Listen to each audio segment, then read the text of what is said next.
We will move on. I feel like I want to go from the big spreads to the little spreads. So we'll stay on the big spread. USC at Oregon. The first Grinchless game for the Trojans. I mean, it's a big number.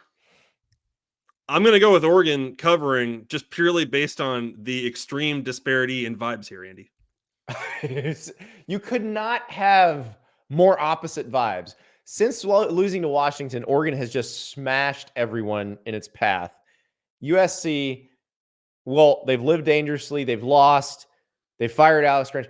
Now, I do wonder, will USC be more effective on defense with the guy with Nua and Odom just – I don't know what they're going to do. I suspect they will not call a defense the way Alex Grinch calls a defense. I suspect they will go, you know what? We're going to stay in base a little bit because we got pretty good athletes. Now, the problem is, unlike most of the teams they play, Oregon probably has better athletes. Yeah. And that's the thing. Like, does firing Alex Grinch after Washington, it makes sense based on how that game went and how the season has gone and how their tenure together has gone. But does that actually give USC a better chance in this game, or does it kind of make that big distraction go away? I think it makes the distraction go away, but the problem I understand is, if they need a new voice in the room, but what is that voice actually going to do for them this week against Oregon? The Grinch ethos remains. You're still undersized because I don't know if he just thought he was still at Washington State with Hercules Mataafa at 225 playing D tackle. But you can recruit players that are the correct size for their positions. It's okay. And they're not up front. And meanwhile, Oregon is really big up front and really athletic up front.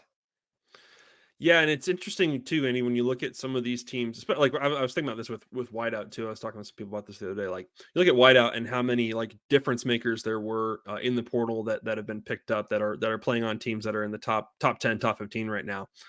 Despite USC's best efforts for the last 2 years, Andy, I'm not sure that USC has really picked up one of these real number one playmakers at receiver with this group. And actually, Oregon is the group that loaded up going into this year. And found a stud in a guy that Bo Nix knew pretty well in Tez Johnson. His adopted brother, yes. I actually think Oregon probably outportaled USC offense and defense this year. Oh, 100%. Just the Tez Johnson and I know that's not a term, but outportaled, they did. Yeah, just the Tez Johnson and Jordan Birch alone. But USC, yeah. We'll be right back with more picks, but first I want to tell you about GameTime, the easiest way to get last-minute tickets for sporting events, concerts, comedy shows, theater, you name it. Do you want to go to that USC Oregon game at Autzen Stadium this week? You can get in for under $100. Just type Oregon Ducks football into the search box, click the USC game, decide what ticket you want. GameTime shows you exactly what your vantage point would be in the stadium. It's that easy. Couple more taps, that ticket is yours. You want to go to Michigan, Penn State? Oh, you can get in for under $150 right now on GameTime. It's that easy. Search for it, click it, find the seat you want, and know it's the seat you want. Couple more taps, and it's yours. And you can easily text tickets to friends on game day. GameTime makes everything seamless for you.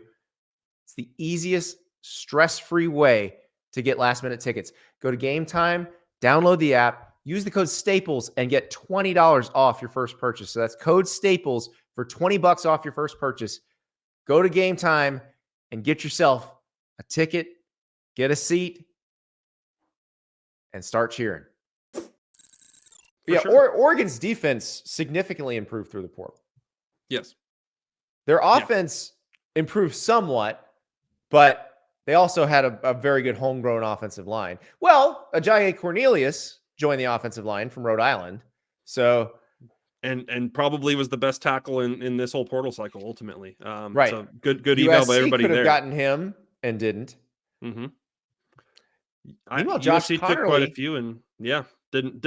I'm not saying USC whiffed on everything, but it's like I think that they were certainly betting on both sides of the ball. They were betting on all these haul, all this big portal haul we had when we were really, really hot and everybody wanted a USC offer, wanted to come here, really betting that was going to be kind of a multiplier that took this thing to the next level. And I'm not saying they busted on all these, but you look at the way the defense has played, not really been a huge, difference making impact there. Yeah. And Josh Connolly is a good example. He's Oregon's left tackle.